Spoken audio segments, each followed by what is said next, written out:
नमस्कार, आप देख रहे हैं सियासत नगरी और मैं हूं विजय श्री। बीजेपी के राष्ट्रीय अध्यक्ष जेपी नड्डा ने झारखंड दौरे के दौरान झारखंड मुक्ति मोर्चा यानी कि जेएमएम और हेमंत सोरेन सरकार पर कड़ा हमला बोला है। नड्डा ने जेएमएम पर भ्रष्टाचार, परिवारवाद और आदिवासियों के साथ धोखा करने का आरोप लगाया है। आपको बता दें कि नड्डा का आरोप है कि आदिवासियों को नजरअंदाज कर रही है जेएमएम। जेपी नड्डा ने अपनी बात रखते हुए कहा कि जेएमएम सिर्फ अपने परिवार की परवाह करती है, जबकि आदिवासियों के हितों को पूरी तरह नजरअंदाज कर रही है। उन्होंने कहा कि सोरेन परिवार की अस्मिता सिर्फ अपने तक सीमित रह गई है।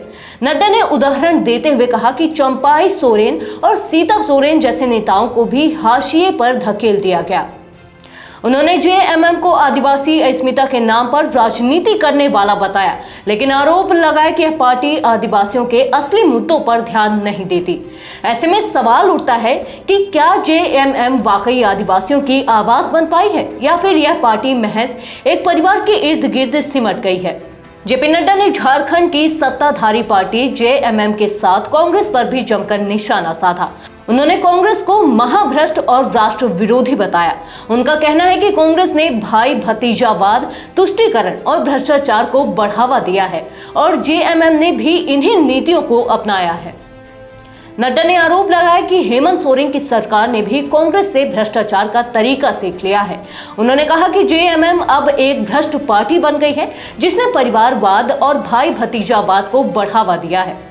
अब यहाँ सवाल यह उठता है कि क्या झारखंड की मौजूदा सरकार वाकई विकास की ओर बढ़ रही है या फिर यह सिर्फ भ्रष्टाचार और भाई भतीजावाद का शिकार हो चुकी है। वहीं सबसे गंभीर आरोप जो नड्डा ने लगाया वह राज्य में रोहिंग्या मुसलमानों को बसाने का है। उन्होंने कहा कि झारखंड में आदिवासी आबादी तेजी से घट रही है और इसकी वजह राज्य सरकार की लापरवाह नीतियां हैं। नड्डा ने दावा किया कि आदिवासी आबादी जो कभी 44% थी अब घटकर 28% रह गई है।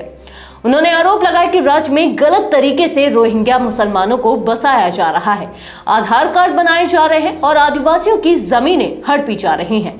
यह एक सुनियोजित साजिश है जिसे राज्य सरकार रोकने में असमर्थ दिख रही है। क्या वाकई झारखंड में रोहिंग्या मुसलमानों को बसाया जा रहा है? अगर ऐसा है तो इसके पीछे किसका हाथ है और राज्य सरकार की भूमिका क्या है? जेपी नड्डा ने अपने संबोधन में कहा कि बीजेपी ही एकमात्र ऐसी पार्टी है जो आदिवासियों के हितों की रक्षा कर सकती है। उन्होंने कहा कि जेएमएम और कांग्रेस ने मिलकर राज्य को पीछे धकेल दिया है और अब समय आ गया है कि झारखंड को इन पार्टियों से मुक्ति दिलाई जाए। क्या झारखंड में बीजेपी का आदिवासी हितैषी होने का दावा सही है या फिर यह सिर्फ चुनावी राजनीति का हिस्सा है?